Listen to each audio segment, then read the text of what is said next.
राम मंदिर के बाद अब खबर देश की बड़ी सियासी हलचल की है। खबर नीतीश कुमार की। क्या इंडिया गठबंधन में सब कुछ ठीक नहीं चल रहा है? ये सवाल क्यों पूछा जा रहा है? दरअसल मकर संक्रांति के बाद बिहार में सियासी पिक्चर पल पल बदल रही है।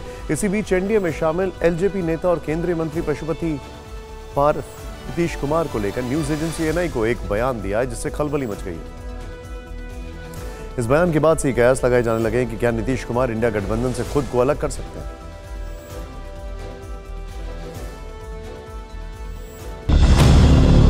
मकर संक्रांति की इस तस्वीर से बिहार और इंडिया गठबंधन दोनों की सियासत में खलबली मची है। नीतीश के अगले कदम की चर्चा से पहले आप इस तस्वीर का मतलब समझिए। उस दिन नीतीश कुमार लालू यादव के घर चूड़ा दही खाने तो गए, लेकिन दोनों में पुरानी गर्मजोशी नजर नहीं आई। वीडियो में साफ दिखा कि नीतीश जब खा रहे थे तब लालू यादव आग सेक रहे थे। कहा जा रहा है कि इस दौरान दोनों ने एक दूसरे की तरफ देखा तक नहीं। यही नहीं, वो मकर संक्रांति के दिन सिर्फ 20 मिनट ही लालू आवास पर रुके। ऐसा तब हुआ जब इंडिया गठबंधन में सीट बंटवारे की चर्चा अंतिम चरण में है।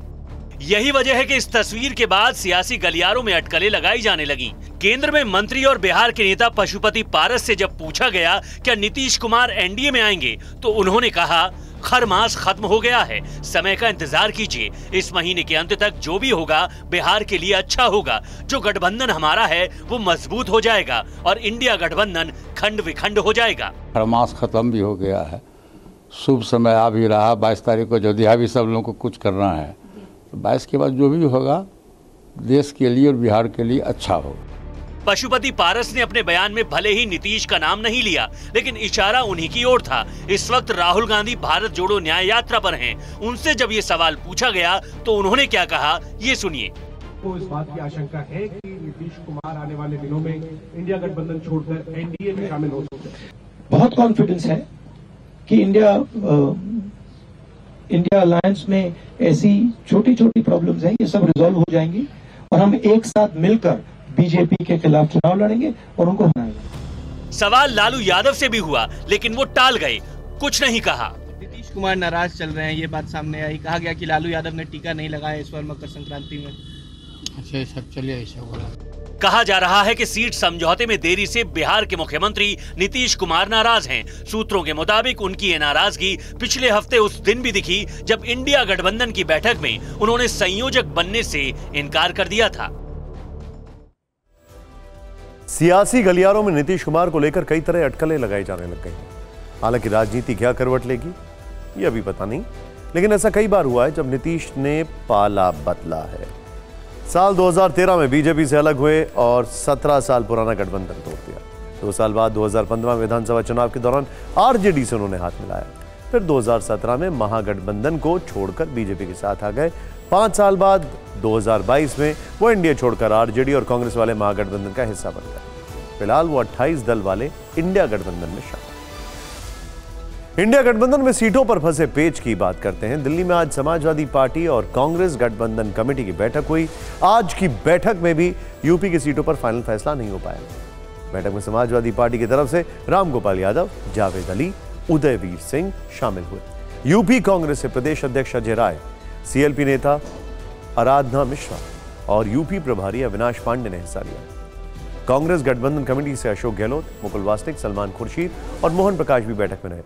बैठक के बाद नेताओं ने जो बयान दिए उनमें क्या कहा गया? बहुत अच्छी बातचीत हुई है, आगे बड़ा परिवर्तन होगा। जब तक फाइनल फैसला नहीं, सीटें नहीं बता सकते। यूपी में अच्छा गठबंधन होगा। जरूरत पड़ी तो अखिलेश राहुल आपस में बातचीत करेंगे। किया है और आधा जल्दी ही तो उस रास्ते में किया है और आधा जल्दी ही तो उस रास्ते में अगर आवश्यकता पड़ेगी तो राहुल जी अखिलेश जी से या खारगे जी अखिलेश जी से बात करेंगे, लेकिन वो तब होगा जब हम कहीं पर कोई निश्चित उस पर नहीं आ पाएंगे। यूपी के साथ पंजाब में भी इंडिया गठबंधन की सीटें फाइनल नहीं हुई हैं। यहाँ आम आदमी पार्टी और कांग्रेस दोनों के स्थानीय नेता सभी 13 सीटों पर लड़ने का दावा कर रहे हैं। सवाल यह है कि अगर पंजाब में गठबंधन नहीं हुआ तो फिर दिल्ली का क्या होगा?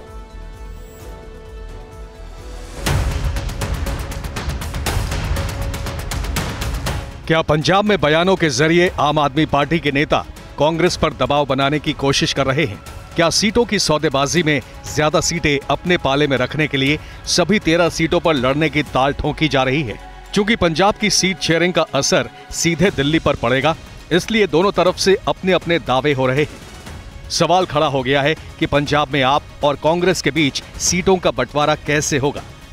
इस सवाल को हवा प्रदेश के सीएम भगवंत मान ने दी है, जो पंजाब की सभी 13 सीटों पर लड़ने का दावा कर रहे हैं। पूरे देश का पंजाब बनेगा हीरो। इस बार लोकसभा में आम आदमी पार्टी पंजाब में 13-0। आपका अपना दावा है तो कांग्रेस के तेवर भी तल्ख हैं। प्रदेश कांग्रेस अध्यक्ष अमरिंदर सिंह राजा वडिंग ने कहा है कि कांग्रेस भी सभी 13 सीटों पर लड़ने की तैयारी कर रही है। ਅਸੀਂ ਕਨਵੇ ਕਰ ਚੁੱਕੇ ਹਾਂ ਕਿ ਅਸੀਂ ਕਿਦੋਂ ਕਿਹਾ ਵੀ 8 ਹੋਣਾ ਹੈ, ਅਸੀਂ ਵੀ ਤਾਂ ਕਹਿ ਰਹੇ ਹਾਂ ਵੀ 13 ਸੀਟਾਂ ਤੇ ਅਸੀਂ ਤਿਆਰੀ ਕਰ ਰਹੇ ਹਾਂ। ਅਸੀਂ ਮਗਰਲੇ 1.5 साल तो एक ही गल कह रहे हैं। गौर करने वाली बात यह है कि इस तकरार के बीच अगर दिल्ली में बैठे नेता स्थानीय नेतृत्व की राय को नजरअंदाज कर कोई फाइनल फैसला लेते हैं तो क्या लोकल लीडरशिप एकजुट होकर चुनाव लड़ पाएगी?